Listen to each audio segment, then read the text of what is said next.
So hello guys, সবাই কেমন আছেন? কি অবস্থা সবার? তো আজকে চলে আসলাম আপনাদের মাঝে আর একটা ভিডিও নিয়ে। এই সেই ড্রেসিং টেবিল আপনাদের মাঝে এর আগেও একবার ভিডিওটা দিছিলাম। তো এটা কালার ছাড়া ছিল। তো এটা কালার করার পর মানে এখন কাজ শেষ। তো ড্রেসিং টেবিলটা কেমন লাগছে অবশ্যই আপনারা কমেন্টে জানাবেন। অলরেডি এটা কিন্তু এখন সব কিছু শেষ, কালার মালার করা সব শেষ, শুধু এখন গ্লাসটা বাদ আছে। আপনার এই যে যেখানে গ্লাস হবে, গ্লাস ফ্রেমটা আমি একটু জুম করে দেখাই। অনেকেই বুঝতে পারছেন না কোনটার কথা বলছি, একটু জুম করে দেখাই। এই যে এই জায়গায় আপনার গ্লাস ফ্রেম হবে।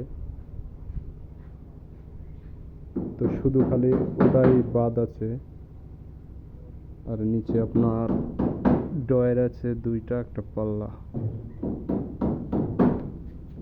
তো বন্ধুরা, এটা কত টাকা খরচ পড়ছে সব বিস্তারিত জানতে পারবেন ভিডিওর মাধ্যমে।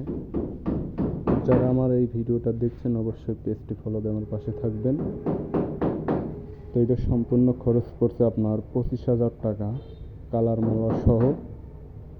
শুধু আপনি খালি ব্যবহার করবেন বাড়িতে গিয়ে, সব কিছু দিয়ে 25,000 টাকা খরচ। তো বন্ধুরা, ভিডিওটি যদি ভালো লাগে অবশ্যই শেয়ার করে দিবেন, আর পেজটিকে লাইক দিয়ে পাশে থাকবেন, ফলো দিয়ে পাশে থাকবেন। সবাই ভালো থাকবেন, ধন্যবাদ, খোদা হাফেজ।